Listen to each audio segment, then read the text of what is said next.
What is up, guys? Delboy here. So Nathan Gorman defeats Razvan Cojanu by a 12-round unanimous decision. Now, I know a lot of people out there are going to be very overreactionary about Nathan Gorman's performance and his inability to get the stoppage. A lot of people are going to be very critical, and they might now even just completely write Nathan Gorman off. You know, a lot of boxing fans, like I said, are very reactionary, and one bad performance and then a fighter is complete trash. But that's the nature of the beast, I guess. And I'm not sticking up for Nathan Gorman, by the way. I had a similar, I had the exact same attitude towards Daniel Dubois' performance against Kevin Johnson. A lot of people were very critical, but I said, in context, it was actually quite a good performance. You know, Kevin Johnson's a guy who has only been stopped like twice. And, you know, when you compare Daniel Dubois' performance to that of Kubrat Pulev against Kevin Johnson and even Andy Ruiz, Dubois did a better job. So in context, I felt Dubois looked quite good. He won every single round. He landed some good shots. You know, he just needed to work on things. And I feel the exact same way about Nathan Gorman in this fight. He got 12 rounds under his belt. First time he's ever done that. So he can tick that box off now. He knows he can do it. That's great for confidence. He was still trying for the knockout in the very last rounds, which is good, so he still had something left. You know, I know Gorman's work rate wasn't always the best. He was kind of plodding and one-paced at times, but he was winning every round, you know. He was still landing some really, really good shots, you know. The left hook was landing quite regularly, and, you know, he was catching Cojanu quite flush with it.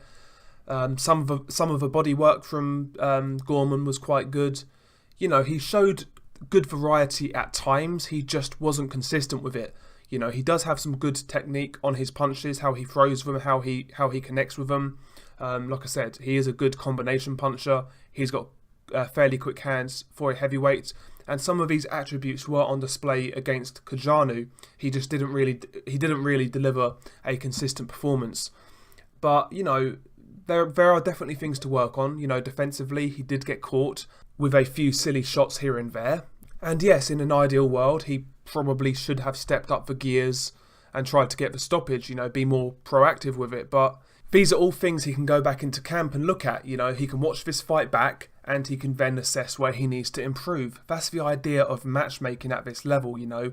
When you're a prospect, you don't really want to be blasting everyone out unless you're just that good.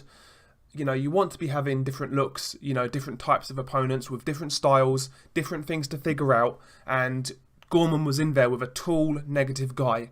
And maybe Gorman didn't look too comfortable dealing with that first time around, but now he's had experience with that style. And if he comes up against that style again, he is certainly going to be better prepared for it at the very least. That's the whole idea of matchmaking.